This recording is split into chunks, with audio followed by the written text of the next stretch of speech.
Hi guys, we're going to be talking about ions and where they come from. Now ions are very important in chemical bonding, and ions are very useful. There's a positive ion and there's a negative ion. But where do they get their charges from? And how do we know how many electrons each one's going to have? Okay? Well, it comes down to something called valence electrons. Okay? Valence electrons are the electrons in the highest occupied energy level of an element's atom. They are based on the group electron configurations, and these valence electrons are the electrons used in chemical bonding. Now, if we look at these groups, 1A all the way through 8A, there's the electron configuration written below each one. So all elements in group 1A end in an S1. In 2A, they end in an S2. In a 3A, they end in S2P1. And so on and so forth, all the way down to 8A. If you take these electrons, okay, and add them up, they equal the group they're in. So 2 plus 6 is 8, 2 plus 5 is 7, 2 plus 4 is 6, 2 plus 3 is 5, 2 plus 2 is 4, then you have your 3, 2, and 1, okay? These valence electrons are very important, and that's why we have different groups in the periodic table based on the electrons on the outside. Okay, so let's take a look. I just chose 3 groups. I don't need to do them all, but group 1A, lithium and sodium, they both end in S1. Lithium's does end in the second energy level, and sodium ends in a third, but it doesn't matter. They both have 1 electron, so they're in group 1A. Phosphorus and arsenic, they both end in an S2 and a P3, so therefore the sum of the 2 and a 3 is 5, so they're in group 5A. Okay, arsenic's highest occupied energy level is the 4. So 2 plus 3 is 5. So phosphorus and arsenic are in the same group. And fluorine and chlorine, they're both in the same group because they ended in S2P5. So 2 plus 5 is 7. 2 plus 5 is 7. And that's how it is. Okay? So all the elements within each group have the similar outer electron configuration. Now, look at these elements here. Pause the video and determine how many valence electron each one has. Okay, now I'm going to show you the answer. Okay, let's look at something called electron dot notation. What is electron dot notation? Electron dot notation is an electron configuration notation in which only the valence electrons of an atom of a particular element are shown. Now, they're indicated by dots around the element symbol. And real quick, let's take a look at how these dots form. And they go counterclockwise. So your first dot is going to go right here. Your second dot is going to go there. Third dot's going to go here. Fourth dot's going to go there. So it's going to go in a counterclockwise rotation. Then you continue. You have your fifth, sixth, seventh, and eighth dot. That is the order of where you're going to put your electrons. We write electrons, so for example, what an electron looks like, it's one little dot, just like that. You also can use X's if you like instead of a dot, doesn't matter, something we did in college. So like one element we'd have a dot and another element we'd have an X. So it's all how you want to do it. Now, these elements are spinning in free space, so they're always not going to be picture perfect. When we write them on the board or on paper, it's going to be a snapshot image of where they are at that time. So let's take a look here. So group 1A to 8A, they should have this particular look. Lithium has 1 dot, beryllium has 2, boron is 3, carbon is 4, 5 for nitrogen. And notice that there's a pair on one side. That's important for group 5A. Group 6A, there's 2 pairs. Group 7A, there's 3 pairs. In group 8A, there's 4 pairs. Okay, so note, orientation does not matter. They all rotate in space, so it doesn't really matter how you write them as long as you have the correct arrangement. Okay, now when you go to college, there's going to be a slight difference in how these dots are. We are looking at the finished form right now. There's going to be a pre-form that you're going to learn how electrons move from one element to another. It's going to cause a geometry shift, but that's not till college. So we're looking at the final structure right now. Okay, so there is a little bit a different kind of notation that you're going to learn later on. But learn this one first. Okay, something called the octet rule. Very simply, the octet rule states that in forming compounds, atoms tend to achieve the electron configuration of a noble gas, S2P6, okay, where the elements all want to achieve the octet rule to become stable. Okay, so some elements are going to lose electrons, some are going to gain based on their placement on the periodic table. Okay, formation of cations, which are basically the positively charged ions.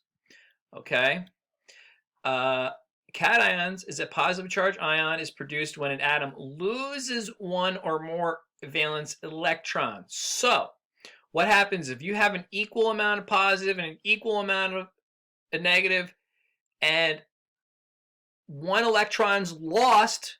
That means you have one positive all by himself. Okay, it's like pairs. The one electron goes, then you have a proton by itself. Okay, now cations are usually elements found in group 1A, 2A, and 3A, and the D block. Okay, transition metals form cations as well. Now, there's a trick to this. Metals lose electrons. So if you have a metal and it loses electrons, basically the number of electrons decrease, so therefore it becomes the noble gas before it. Okay, I'm going to show you an example in a little bit.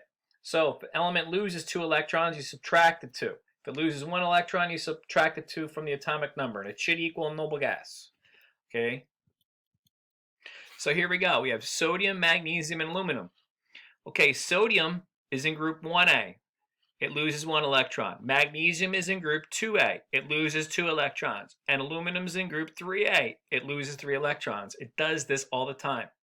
It only loses this specific number of electrons. So what happens is sodium ends in 3s1. It loses 1 electron, so the 3s1 goes away, becoming S2P6, which turns out to be the electron configuration of a neon.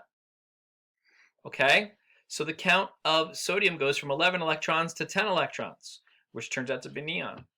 Magnesium has 12 electrons. It loses 2 electrons. It becomes +2, meaning it lost 2, and it takes on the 10 electron configuration of neon as well. So both sodium and magnesium so far become a noble gas. They don't turn into another element. They just lose electrons temporarily. Okay. It's not like we're taking lead and making gold. We're not changing the inside workings of the atom. We're not. Just temporarily losing electrons. Okay, aluminum is group 3A. It loses 3 electrons, so it becomes 3+. Okay, so its electron configuration now becomes S2P6, just like neon. Okay, so these 3 elements become the noble gas before it. Okay, and note, noble gases are stable. Now, how to name cations is very simple. Okay, it's the metal name plus cation. So the name of the cation is the same as the name of the element. So Li is the lithium atom. When lithium loses 1 electron, okay, it becomes a lithium cation. Magnesium, when it loses the 2 electron, it becomes the magnesium cation. And aluminum atom, when it loses 3 electrons, it becomes the aluminum cation. Now let's look at formation of anions or nonmetals. Nonmetals are a little different, they're opposite. What happens is formation of anions. An anion is not a positively charged, it's a negatively charged. So is produced when an atom gains 1 or more electrons. And this includes elements in group 4A to 7A. These attract other valence electrons to fill their half-filled orbitals, completing its octet. It takes on the electron of the noble gas after.